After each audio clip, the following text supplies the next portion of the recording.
revisar una cosita más.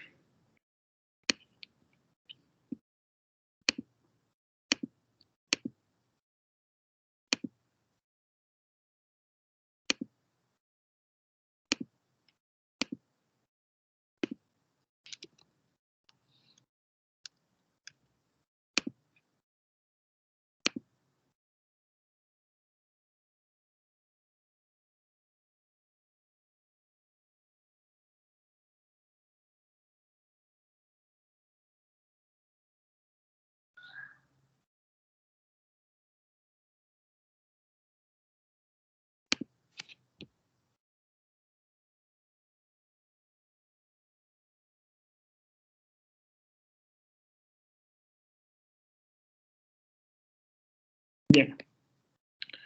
Generando esto y empezamos.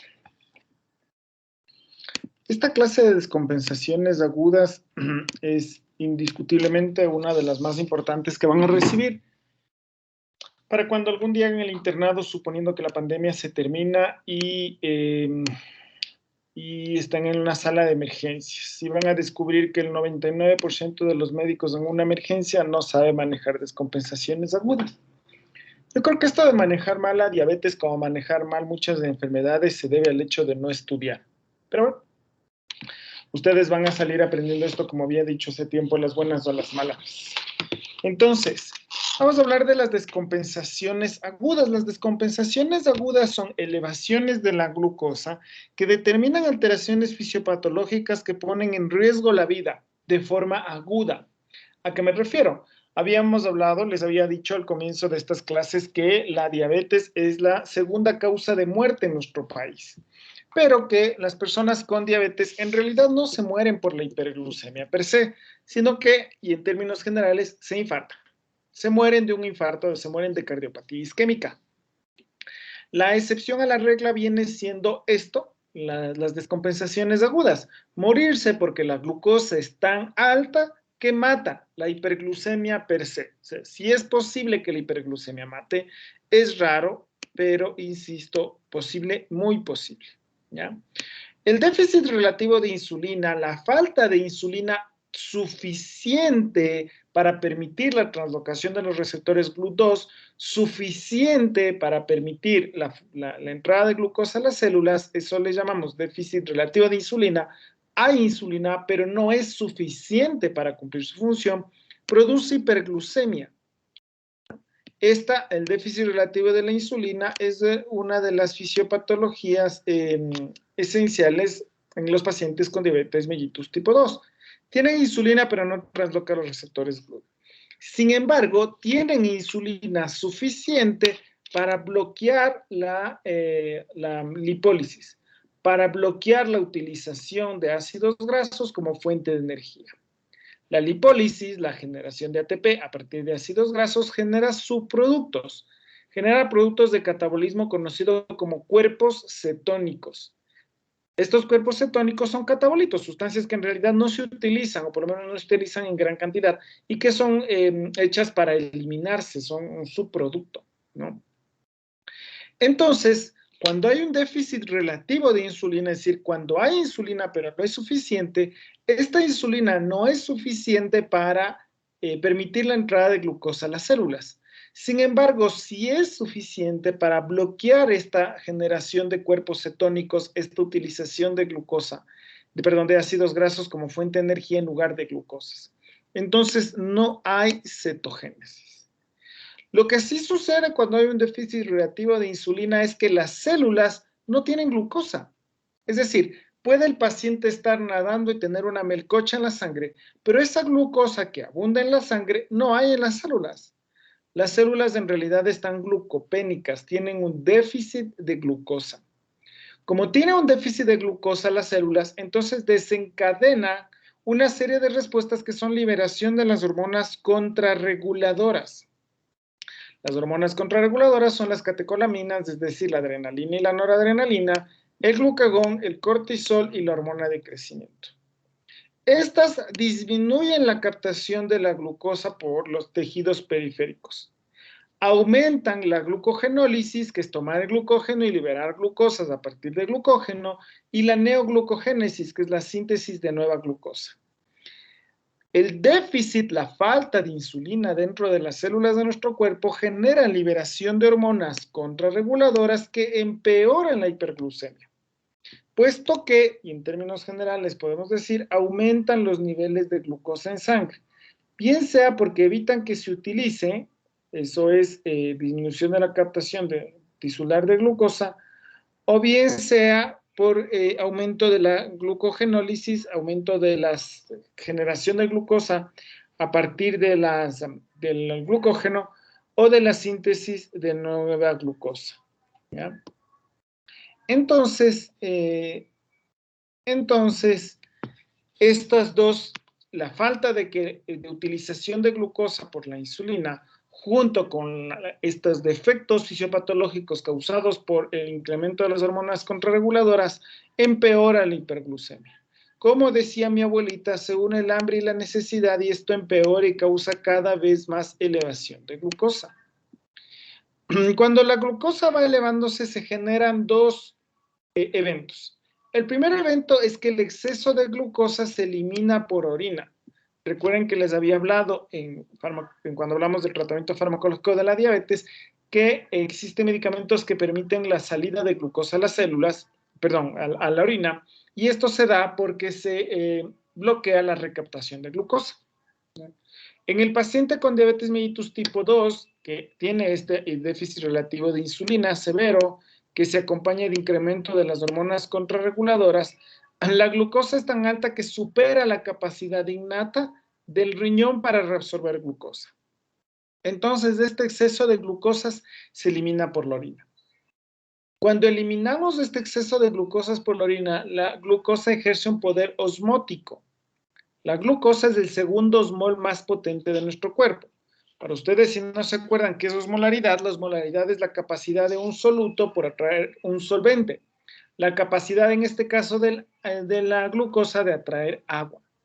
Entonces, la hiperglucemia extrema genera glucosuria, genera eliminación de glucosa por la orina, y esta glucosuria y esta glucosa atrae agua, y se pierde glucosa y agua. Al perderse glucosa y agua, el paciente se deshidrata. La deshidratación y la hiperglucemia per se deterioran el estado de conciencia y cuando hay una disminución de la ingesta de líquido, se genera un estado de hiperosmolaridad. Hay tanta osmolaridad en la sangre, producto del exceso de glucosa, que entonces esta glucosa atrae el agua y saca el agua de las células, especialmente las neuronas, lo que disminuye el estado de conciencia hasta el estupor, el coma y finalmente la muerte. Esta es la fisiopatología de lo que conocemos como estado hiperglucémico hiperosmolar. Normalmente estamos acostumbrados a ponerle en sus siglas estado hiperglucémico hiperosmolar no cetóxico. Y se llama no cetóxico porque no se producen cuerpos cetónicos. No hay cuerpos cetónicos puesto que aunque no hay insulina suficiente, o más dicho, aunque la insulina no funciona para permitir la entrada de glucosa a las células, sí es suficiente para bloquear la lipogénesis, que es la fuente de esta cetogénesis, de la generación de los cuerpos cetónicos. Esto en el estado hiperosmolar no cetóxico. Entonces, recuerden que hay un incremento de las enzimas gluconeogénicas, aumenta la gluconeogénesis, aumenta la glucogenólisis, disminuye la utilización de glucosa, lo que genera hiperglucemia.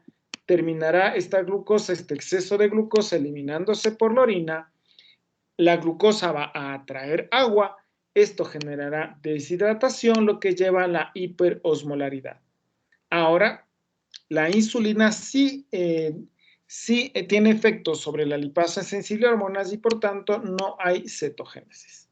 Estado hiperosmolar, hiperglucémico, no cetóxico. Entonces hay una gran hiperglucemia, pero gran es gran. ¿Se acuerdan de que cuando hablamos del diagnóstico he dicho que los niveles de glucosa normales son menos de 100? En la hiperglucemia se ven glucosas de más de 600. Ya vamos a ver en un ratito que de hecho eso es el criterio diagnóstico. Pero en el estado hiperosmolar, no cetóxico, lo que tienen que tener en cuenta es que hay hiperosmolaridad. ¿Y de dónde viene esta hiperosmolaridad? De la hiperglucemia, pero hiperglucemia extrema con glucosas mayores a 600.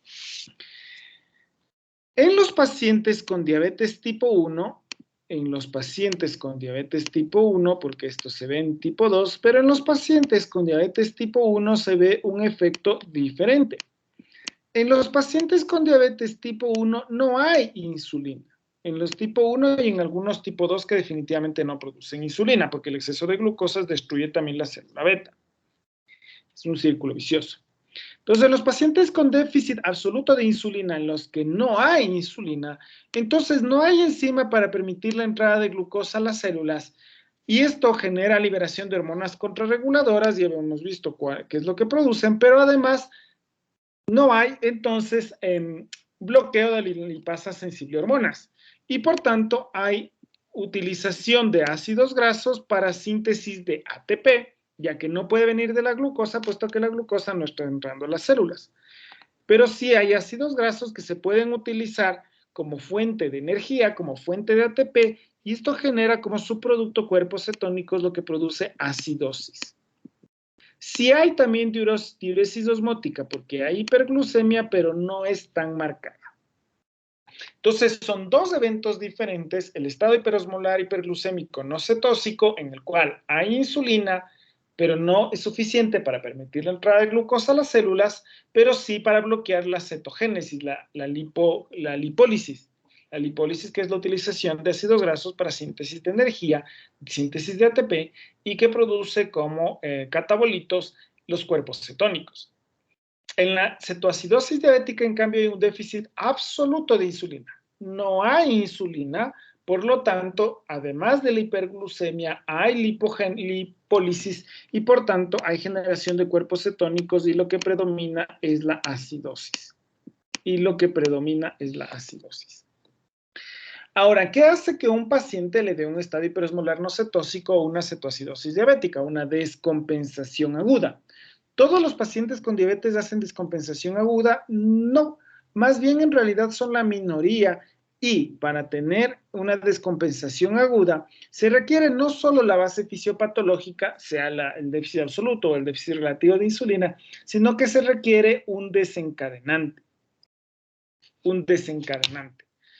Es más frecuente las descompensaciones agudas en mayores de 60 años, en los que no han sido diagnosticados o tienen un muy mal control glucémico, es decir, en los que no saben que tienen diabetes o sabiendo viven la vida loca, pacientes que viven solos o institucionalizados, en los pacientes en insuficiencia renal crónica, y esto siempre hay que tener en cuenta en los pacientes sedados.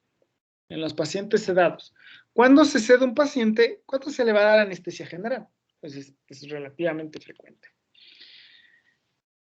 La base fisiopatológica, el déficit de insulina, o sea relativo o absoluto, es la base fisiopatológica y se requiere, pero no es un factor suficiente. Es un factor necesario, pero no un factor suficiente. Ustedes aprendieron eso perfectamente en investigación. ¿Qué se necesita? Un desencadenante o un precipitante, es lo que se necesita para empezar la cetoacidosis diabética al estado hiperosmolar. El precipitante suele ser alguna infección. La infección más frecuente es la urinaria, pero podría ser respiratoria. Ahora los pacientes cuando les da COVID, de piel y partes blandas, una sepsis, ¿no? Que hayan abandonado el tratamiento, que tengan una enfermedad cerebrovascular, que justo se estén infartando, dándole un accidente cerebrovascular, puede ser un desencadenante. El uso de fármacos que inducen hiperglucemia, sobre todo los corticoides y sobre todo en dosis altas, que le están dando de comer de forma artificial, sea por una sonda nasogástrica con una dosis alta de alimentación o por vía endovenosa. También suele desencadenar una descompensación aguda. Cualquier evento que ponga en riesgo la vida del paciente, una cirugía, un trauma mayor y algunas otras enfermedades endocrinas y más casos raros. Pero lo que siempre uno tiene que pensar cuando uno se enfrenta a un paciente con una compensación aguda es que tenga una infección que haya dejado su tratamiento, que tenga un infarto o un accidente cerebrovascular, o que esté empezando dosis altas de corticoides y que eso haya estado desencadenando. Entonces, cuando se encuentran con un paciente con una descompensación aguda, lo primero que tienen que preguntarse es por qué se descompensó. ¿Qué fue lo que destruyó el equilibrio que estaba teniendo el paciente con la diabetes? ¿Qué hizo que se eleve tanto la glucosa que ponga en riesgo agudo la vida? Luego de que entonces hemos encontrado la causa subyacente, o más dicho, para hacer el diagnóstico tenemos varios criterios y se divide en la cetoacidosis diabética y el estado hiperosmolar hiperglucémico no cetósico. Lo que tenemos que ver es que en el estado hiperosmolar hiperglucémico no cetósico hay algún grado de alteración del estado de conciencia. ¿Saben por qué hay algún grado de alteración del estado de conciencia? Es, digamos, el punto más fuerte o el punto alto de la descompensación de la hiperglucemia que lleva a deshidratación. ¿A qué me refiero? Cuando la glucosa es tan alta, esta se elimina por la orina junto con agua y eso va deshidratando al paciente. Pero el paciente toma agua. Tengo pacientes que toman 10, 8, 12 litros antes de ser controlados su glucosa. Toman agua y compensan ese estado de deshidratación. Hasta que esa hiperglucemia empieza a afectar las neuronas, empieza a afectar el estado de conciencia, entonces el individuo ya no puede tomar agua, la hiperglucemia empeora cada vez más y entonces el estado de conciencia empeora. Como les dije, es un círculo vicioso. En el estado hiperosmolar no cetósico hay algún grado de alteración del estado de conciencia que en realidad explica por qué el paciente se descompensó. Explica por qué el paciente se descompensó, porque si no tuviera alteración del estado de conciencia, lo único que pasaría con el individuo es que comería más y más. Aquí se ven deshidrataciones, en el estado hiperosmolar no cetósico se ven deshidrataciones severas y se ven glucosas altas, mayores a 600, con osmolaridad calculada mayor a 320. Para cálculo de osmolaridad tienen que aprenderse la fórmula de cálculo de osmolaridad. El paciente habitualmente no tiene cuerpos cetónicos o tiene muy pocos cuerpos cetónicos. No tiene cuerpos cetónicos o tiene muy pocos cuerpos cetónicos. Uno diría, ¿por qué iba a tener cuerpos cetónicos si no está utilizando la lipólisis como fuente de energía y por tanto no está produciendo los cuerpos cetónicos? Resulta que como tienen disminución del estado de conciencia, dejan de comer y el ayuno desencadena cetosis. En comparación a la cetoacidosis diabética en la que tienen, pues por supuesto, como su nombre lo indica, acidosis marcada. Por cierto, cuando uno tiene un paciente con cetoacidosis diabética, entonces tiene que ver que esté acidótico, tiene que ver que esté consumido el bicarbonato y que haya una brecha aniónica. Entonces, en el paciente con cetoacidosis diabética, su nombre lo indica, tiene que haber cetoacidosis, tiene que haber cetonas y tiene que haber acidosis metabólica. Mientras que en el estado hiperosmolar no cetósico, tiene que el pH estar normal, no tiene que haber acidosis, no tiene que haber utilización de bicarbonato, no tiene que haber una brecha aniónica importante, pero lo que sí cuenta es que tenga alteración del estado de conciencia. Esto se debe a que un paciente con 300, pongamos, de glucosa, ¿puede ser un estado hiperosmolar no cetósico? No, porque tiene que tener más de 600. ¿Puede ser una cetoacidosis diabética un paciente con glucosas de 200? Sí, siempre y cuando haya un déficit absoluto de insulina, es decir, el paciente no tiene nada de insulina. Y eso normalmente no se ve en pacientes con diabetes tipo 2, sino solo en pacientes con diabetes tipo 1. Entonces ya hemos visto cómo se diagnostica. Esta tablita se la tienen que aprender de memoria como el Padre Nuestro, esta tablita de criterios diagnósticos. Una vez diagnosticado, pues hay que tratar. El tratamiento está basado en la insulina, en la hidratación y la reposición de los electrolitos, el aporte calórico que el paciente coma, el tratamiento del factor subyacente. Tuvo una infección, se infartó, le dio un ACV, no va a desaparecer el estado hiperosmolar no cetósico, la cetoacidosis diabética, si es que no se trata el factor desencadenante, si es que se puede tratar, ¿no? Si no se trata el factor desencadenante, nunca se va a corregir completamente. ¿Ya? Vamos a empezar con la primera parte. Las guías actuales, tanto la de la Asociación Americana de Diabetes cuanto la europea y otras guías nacionales como el NHS, el Reino Unido o el chileno, cualquier guía que ustedes lean, dice que lo primero que hay que hacer cuando uno ha diagnosticado una cetoacidosis diabética o un estado hiperosmolar no cetóxico es hidratar, ponerle agua. ¿Por qué? En el estado hiperosmolar no cetóxico, porque el problema es que el paciente está deshidratado, entonces tengo que ponerle agua. En la cetoacidosis diabética se le tiene primero que hidratar, primero porque el paciente está deshidratado y segundo para que elimine por orina ese exceso de cuerpos cetónicos. Entonces, a ambos casos, cetoacidosis diabética o estado hiperosmolar no cetóxico, la hidratación es lo más frecuente. Habitualmente se recomienda 1 litro en la primera hora, 1 litro a pasar en 1 hora.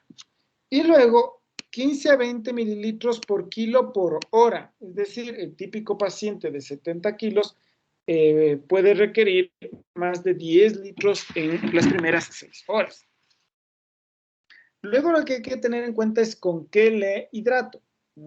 Habitualmente se hidrata con solución salina al 0.9%, pero hay que vigilar que no haya hipernatremia, que tenga un sodio de más de 150, que no tenga un sodio de más de 150, porque en ese caso está contraindicada la hidratación con solución salina. Luego de que le he pasado 1 litro de agua y luego de que empecé la infusión continua para pasarle 4 a 6 litros en 24 horas, entonces tengo que administrarle insulina. Como ya lo vimos en clases pasadas, insulina es igual a automonitoreo. Si no hay insulina, si no hay automonitoreo, no se puede poner insulina y están matando en términos generales al paciente. Hay que recordar que la insulina induce no solo la entrada de glucosa a las células, sino también la entrada de potasio a las células, ¿no? La insulina no solo permite la entrada de glucosa a las células, sino también la entrada de potasio a las células. Y entonces puede ser que el paciente tenga alteraciones en el potasio. Habitualmente, o más bien dicho, las más frecuentes son la hipocalemia. De hecho, si el paciente tiene un potasio bajo, menor de 3.3, hay que ponerle primero 2 ampollas de cloruro de potasio en 1 hora y luego pues se puede empezar la hidratación. Como la hidratación es tan amplia, ¿no? Recuerden, 1 litro en la primera hora y 4 a 6 litros en las siguientes 24 horas, entonces hay que asegurarnos que el riñón esté funcionando bien. Hay que vigilar la diuresis y la función renal y un electrocardiograma continuo porque pueden hacer arritmias fatales. Después, como les decía, de que le he puesto la insulina, la hidratación, después de que le he puesto la hidratación, 1 litro en la primera hora y luego calculado para 4 a 6 litros en las siguientes 24 horas, entonces le empiezo insulina intravenosa. El tratamiento de la descompensación aguda, de la glucosa tan alta que pone en riesgo la vida de los pacientes, entonces va acompañada de insulina en infusión continua endovenosa. Insulina en infusión continua endovenosa que se calcula a 0.1 unidades por kilo por hora. 0.1 unidades por kilo por hora. Es decir, que un paciente que pesa 70 kilos le pasaré 7 unidades por kilo por hora. ¿Cómo se pasa la insulina? Se pasa en una bomba de infusión continua. En una bomba de infusión continua de glucosa, de insulina. La preparación de esta bomba de infusión continua es interesante y quiero que le presten mucha atención para que aprendan a poner una bomba de infusión continua de insulina cristalina. Primero se utiliza insulina cristalina, no NPH. Recuerden que para insulinizar a un paciente se utiliza insulina NPH. En el caso de las bombas de infusión continua se utiliza insulina cristalina. La insulina está en una infusión continua, está pasando y está ejerciendo su efecto inmediatamente. Mientras que en la NPH le inyectamos y esperamos que haga efecto de 12 a 24 horas, muy diferente. Entonces, para la bomba de infusión continua de insulina se utiliza insulina cristalina. Presten atención a esto que es muy importante, pero antes de eso me voy a desconectar un ratito. No voy a cambiar de computadora porque esta está sin batería. No se desconecten ustedes, esperen, ya me conecto.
El micrófono creo que está apagado.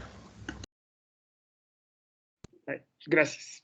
Entonces les decía, la primera parte ante una descompensación aguda es definirla, saber que el paciente tiene una descompensación aguda. Los criterios diagnósticos son simples y hay que aprenderse de memoria. No hay mucho que perderse. Lo primero que hay que ver es una glucosa. Si tiene más de 600 de glucosa, no hay otro colorcito porque este no se ve, más de 600 de glucosa podría tener un estado hiperosmolar no cetósico. Habría que calcular la osmolaridad y ver que tenga alguna alteración del estado de conciencia. Estos tres son los criterios claves: la hiperglucemia, la hiperosmolaridad y la alteración del estado de conciencia. La hiperosmolaridad, o sea, la osmolaridad plasmática se calcula, no pidan en el laboratorio escribir dónde estará el pedido de osmolaridad, no, eso se calcula, se pide el sodio, se pide la glucosa por lo menos y se calcula la osmolaridad. Luego la otra es tener una cetoacidosis diabética, y para la cetoacidosis diabética tiene que tener cetonas, se puede medir en sangre o en orina, la forma más fácil es en un hemo, en un examen elemental microscópico de orina, se ve si tiene cetonas. Ceto. Luego tiene que tener acidosis en la gasometría, que por cierto puede ser venosa, de hecho es recomendada que sea en sangre venosa. Sí, aunque, bueno, ustedes creo que ni conocen los hospitales, pero normalmente uno asocia gasometría a sangre arterial. Esa es una gasometría arterial y se utiliza para ver las alteraciones de ventilación pulmonares. En las alteraciones metabólicas se utilizan exactamente los mismos valores y se debe utilizar en cetoacidosis diabética gasometría venosa. Es el mismo procedimiento de donde proviene la sangre, es la diferencia. Con glucosas mayores a 250 y también normalmente con algún grado de alteración en el estado de conciencia, normalmente es menos grave en la cetoacidosis diabética que en el estado hiperosmolar no cetósico. ¿Ya? Si es que yo tengo una glucosa mayor a 250, pero no tengo alteración del estado de conciencia, no tengo por qué hacerle una gasometría. Entonces, primero, ¿tiene o no tiene una descompensación aguda? Si bien partimos de que tiene hiperglucemia, partimos también del hecho de que clínicamente tiene una alteración del estado de conciencia. Le mido la glucosa, es mayor a 250, generalmente no mayor a 400, es mayor a 600. Si es mayor a 600, ¿para qué le voy a hacer una gasometría si es un estado hiperosmolar no cetósico? Si no llega a 600, no puede ser un estado hiperosmolar no cetósico. Siéntense a ver la tabla y apréndanse de memoria, porque lo peor que les pueda pasar es decir, mi paciente tiene una descompensación aguda, pero no cumple los criterios para ninguna de los dos tipos, ni estado hiperosmolar no cetósico ni cetoacidosis diabética. Tiene que tener una alteración del estado de conciencia, de ahí parto cuánto tiene de glucosa y cuál es el pH, ¿no? Entonces, ahora sí, estábamos en la insulina. Una bomba de infusión continua de insulina. Se arma con 99 mililitros de solución salina. 99, fijarás bien, no es porque sí. Las soluciones salinas más chiquitas, las unidades más chiquitas de solución salina tienen 100 mililitros. A ese hay que sacarle un mililitro. Aunque parezca chiste, hay que sacarle un mililitro. Y hay que ponerle un ml de insulina cristalina. Un ml de insulina cristalina tiene 100 unidades de insulina. Eso quiere decir que lo que ustedes arman es una solución que tiene 100 unidades de insulina en 99 más 1, es decir, 100 ml entre solución salina y la misma insulina. Lo que quiere decir que si tenemos 100 unidades de insulina en 100 mililitros de esta solución, de esta mezcla que acaban de formar, es lo mismo que tener una unidad por mililitro. ¿Ya? Una unidad por mililitro. Se empieza a infundir a 0.1 unidades por kilo por hora. Supongamos que mi paciente pesa 70 kilos. Entonces yo le paso 70 por 0.1, es normalmente 7 unidades por hora. ¿Cómo le paso 7 unidades? Porque si armé la bomba de 100 en 100, entonces le paso una unidad por hora o un ml por hora. Y le digo a la enfermera entonces que le pase un ml por hora. Ahora, para poner las bombas de infusión continua de insulina hay que tener en cuenta estos dos detalles que les acabo de mostrar.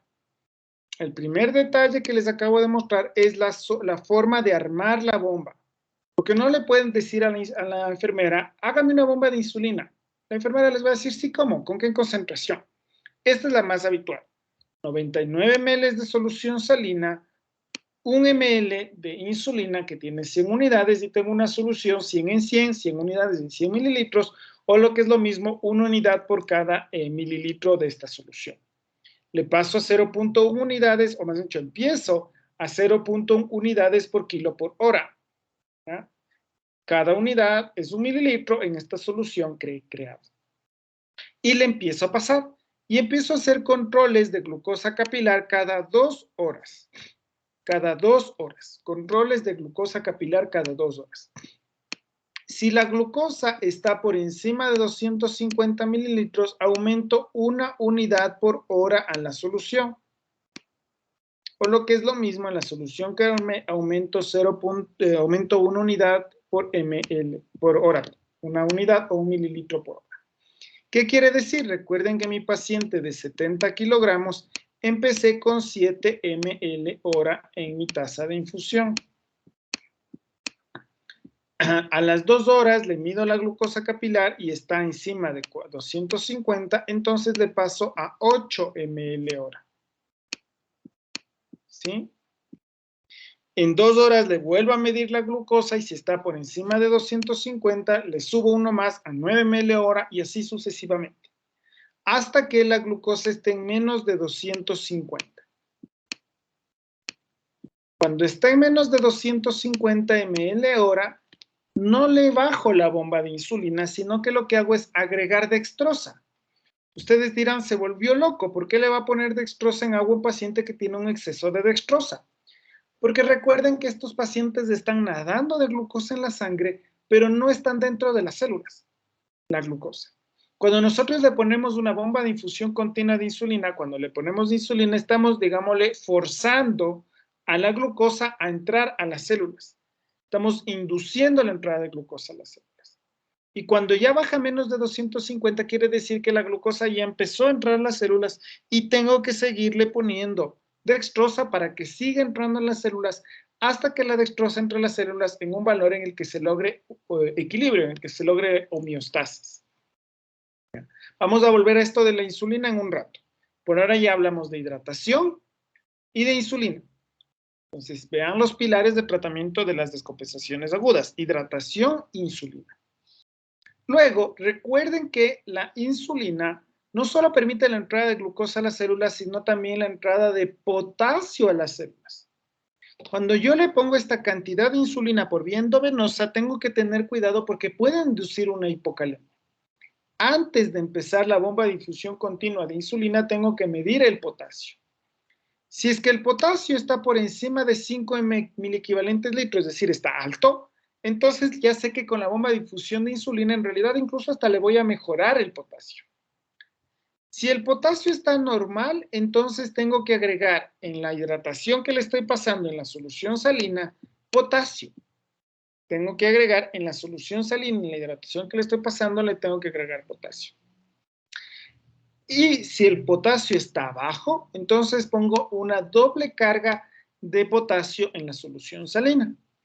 Como ustedes saben, normalmente a las soluciones salinas se les pone potasio que vienen en ampollas. Cada ampolla tiene 20.000 equivalentes. Tiene 20.000 equivalentes. Si es que el potasio está normal, le pongo una ampolla, 20.000 equivalentes. Si el potasio está bajo, le pongo 2 ampollas. Le pongo 40.000 equivalentes. Si el paciente no está orinando, entonces lo mejor es no ponerle, no ponerle todavía la bomba de insulina hasta equilibrar el potasio. La medición de fósforo y magnesio, que si bien se puede presentar hipofosfatemia y hipomagnesemia, no es ni urgente ni necesaria y no se recomienda porque suele dar bajo, hasta que se logra restablecer el equilibrio. Entonces, de nuevo, hidratación, 1 litro en la primera hora, y luego de que le he pasado 1 litro, entonces ahí le empiezo la bomba de infusión continua de insulina y mantengo la hidratación de manera de pasar 4 a 6 litros en las primeras 24 horas. Después de haberle pasado 1 litro en 1 hora, le pongo la insulina en infusión continua endovenosa a 0.1 unidades por kilo por hora. Esto quiere decir que tengo que preparar una solución de 99 ml de solución salina y 1 ml de insulina que tiene 100 unidades. Y eso le paso 0.1 unidades o 0.1 ml, que ya resulta siendo equivalente, por hora. ¿Ya? Mido cada 2 horas la glucosa capilar y si está por encima de 250 le agrego o le aumento 1 ml hora adicional hasta que la glucosa sea menor a 250. Cuando es menor a 250 no disminuyo la tasa de infusión de insulina. Lo que hago es agregarle dextrosa al paciente. Agregarle dextrosa, ¿ya? Le empiezo agregando dextrosa 40 ml hora y luego voy cambiando la dextrosa por la solución salina.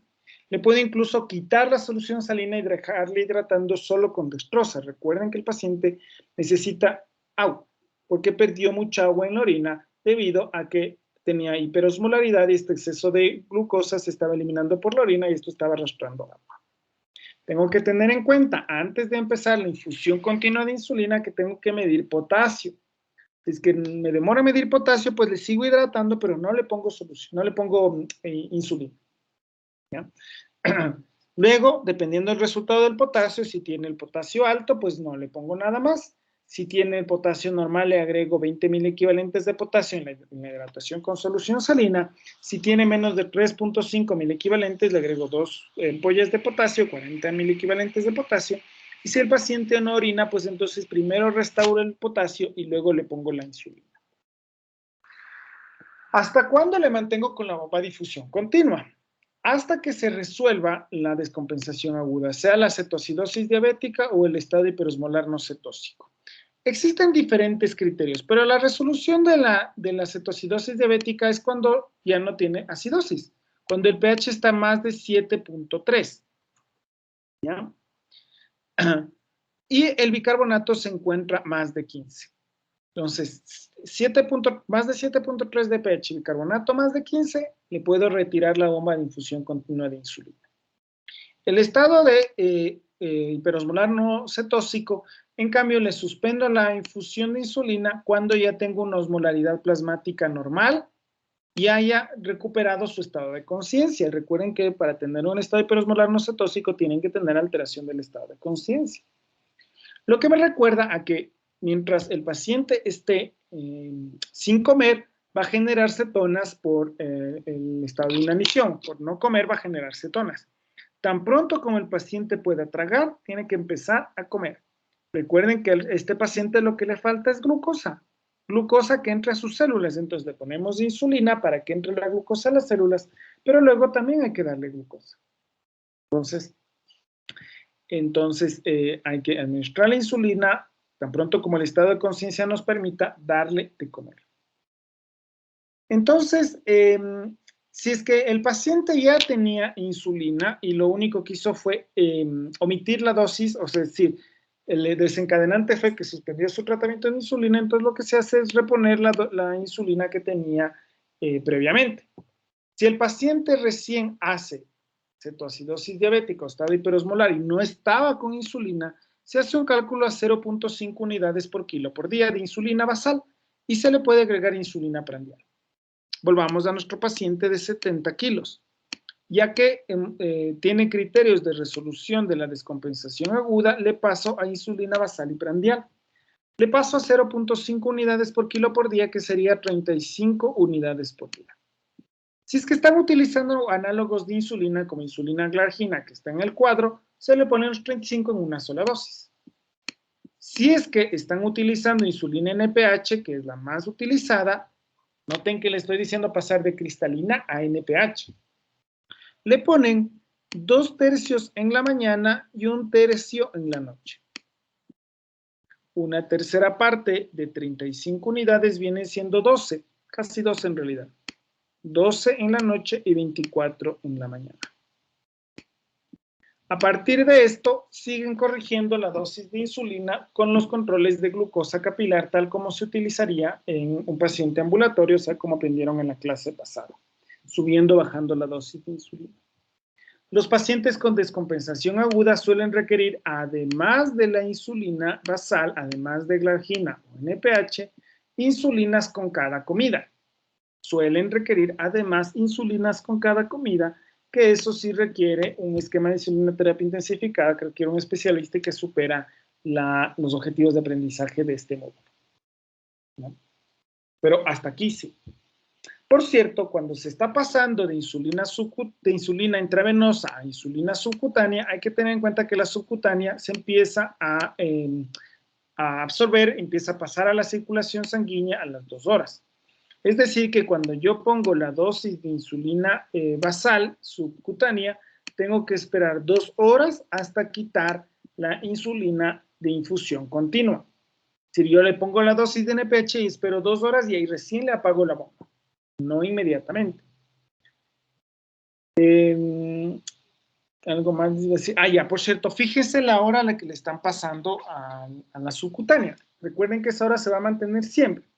¿Por qué me refiero? Porque llega a criterios de suspensión de bomba a las 3 de la mañana y a las 3 de la mañana le ponen la insulina basal. Le están condenando al paciente a que siempre se ponga la insulina basal a las 3 de la mañana y eso no es posible. Se tiene que inyectar la insulina alrededor de las 6 u 8 de la mañana si es que le van a quitar la bomba en la mañana o alrededor de las 8 de la noche si es que le van a quitar la bomba en la noche. Ahí le ponen en la dosis de NPH, le mantienen 2 horas más la bomba y suspenden la bomba. No empiecen a cualquier hora porque se supone que ese es el horario en el que se va a quedar el paciente poniéndose sus insulinas. Ya tiene criterios de resolución, le paso subcutánea, doctor. No, pues son las 3 de la mañana, son las 4 de la tarde, son las 11 de la mañana. No se va a poner la insulina todos los días a esa misma hora. Así que pongan, por favor, en los horarios en los que deben. Le pueden mantener la bomba de insulina, no pasa nada. No hay una razón apurada y alborotada de quitar la bomba de insulina. Entonces esperen para ponerle la insulina subcutánea, la NPH, a la hora en la que se podrá poner habitual. ¿Ya? Preguntas que tengan de descompensación aguda de estado hiperosmolar no cetóxico. Doc, yo tengo una pregunta. Lo que mencionó sobre la dextrosa, esa se la mantiene hasta que se mantenga la bomba. Se mantiene hasta que se mantenga la bomba, exactamente. ¿Alguna otra pregunta? ¿No? Bien. Doc, Sí. disculpe, una preguntita. En el caso de que en el caso de que con a la primera o la segunda hora reduzcan los niveles de glucosa, en ese instante igual se administraría lo que sería la destroza o se baja la velocidad de la infusión. Nunca se baja la velocidad de la bomba de infusión. No está escrito en ninguna guía. Ustedes cuando vayan a los hospitales van a ver que bajan la bomba de infusión. Ahí le dicen al residente, disculpe, ¿en qué guía está cuánto hay que bajarle o cuándo hay que bajar? No está escrito en ningún lado. No se baja la bomba de infusión. Lo que se hace es agregar dextrosa cuando ya se llega a la meta que es menor de 250. Se agrega dextrosa, sea a la 1 hora, a las 2 horas, no más dicho, perdón, los controles de glucosa capilar se hacen cada 2 horas. Entonces solo vas a saber que tiene menos de 250 a la segunda hora, o a la cuarta hora, o a la sexta hora, o a la octava hora, o incluso hasta días después.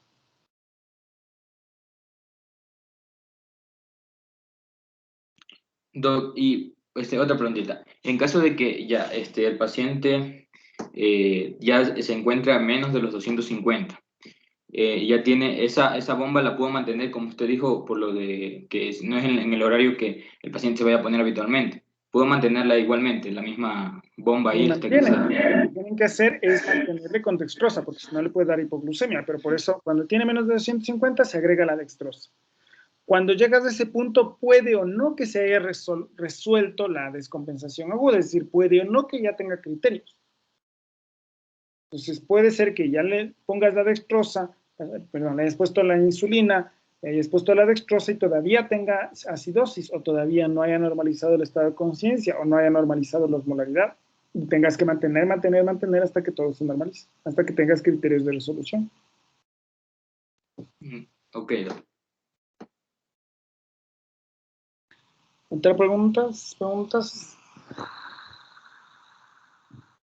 ¿No más preguntas? Bien. Con esto hemos revisado todo lo de diabetes. la siguiente clase, el día jueves, tendremos la evaluación sobre diabetes. El examen de diabetes son solo casos clínicos, solo casos clínicos. Nada o casi, quizás, bueno, alguna pregunta de teoría, pero son casos clínicos. Paciente con tanto, tanto, ¿qué hace? Tanto, tanto, tanto, ¿qué hace? Entonces, casos clínicos para el examen del día jueves a la hora de clases, 30 preguntas, 30 minutos, ¿no? Entonces, para que estemos listos para eso, les voy a dar 5 minutos para que revisen todo lo que hemos visto en esta clase y las anteriores, y vamos a tener una pequeña prueba de 2 preguntas. Para que vean mi infinita bondad, 2 preguntas, 3 minutos, para que vayan alistándose. ¿Sí? Les voy a pasar el link en el Teams para que puedan hacer en el Teams. Es un enlace de Forms en realidad.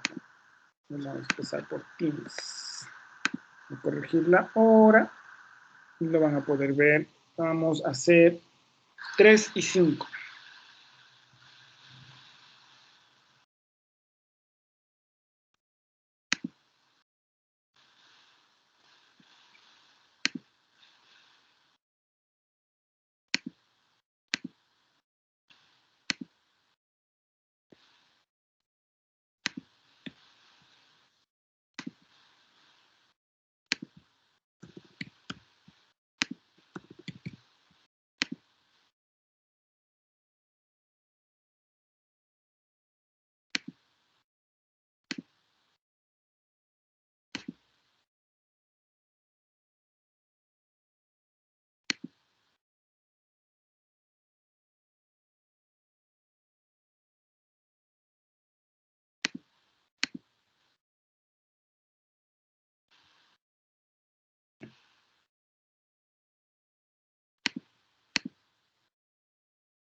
Listo. Sí tienen acceso, ¿no es cierto? Doc, a mí me sale que no se Sí. aceptan respuestas. No, pues hasta las 3 y 5.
Bien, ¿pueden ver sus calificaciones? Disculpe, yo tuve un problema.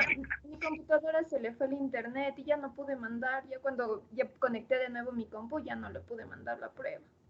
Así se pierden 10 puntos facilitos y que no te suceda el jueves porque ahí sí vas a estar fregada. Recuerden que todas estas se califican sobre 10 puntos y luego hacemos el promedio para las 3 calificaciones de siempre. Chicos, pandemias. Mientras que el examen va por una forma diferente. Bien. Revisemos las preguntas. Así, déjenme compartirles para que vean. Creo que, no creo que, la mayoría le atinó, digamos. El 58% de ustedes tiene bien la primera pregunta y 31 de 36, casi todos tienen bien la segunda, de manera que los que se equivocaron fueron pocos.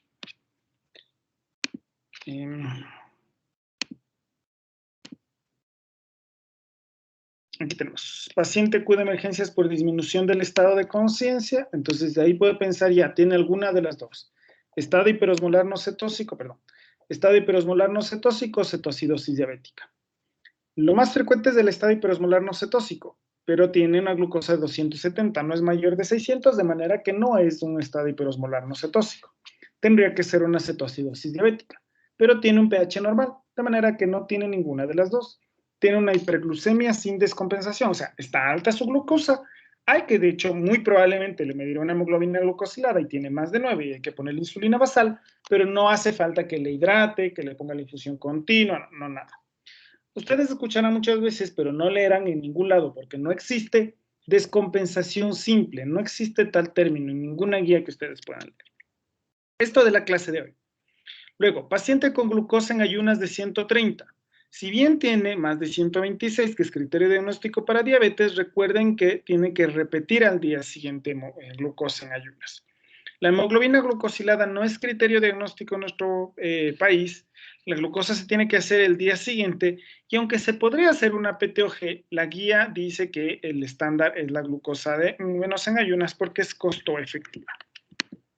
¿Sí? Ahí están todos sus resultados en general y se ven bastante bien. Listo. Entonces, prepárense para el jueves. Así va a ser, pero 20 preguntas de opción múltiple, todas siempre para su examen. Listo, nos vemos entonces. Creo que nos vemos el miércoles para la presentación de casos, si no estoy mal. Doc, sí, dos cuestiones. Con respecto al tema del horario de los casos, sí, el miércoles, porque ya se nos cruzó la otra hora que le había dicho, entonces no congeniamos los dos cursos como por los horarios, Doc, solo es el día miércoles. De ahí a menos que en alguna de sus 4 horas se pueda hacer la discusión de caso. Eso es una buena idea. Entonces, el jueves tenemos 1 hora de examen y esta semana, ¿no? 1 hora de examen y 1 hora de caso clínico.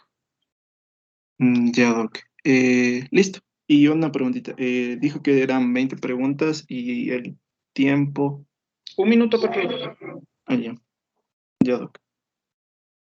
Listo. Nos vemos entonces. Chao, chao. Gracias, Doc.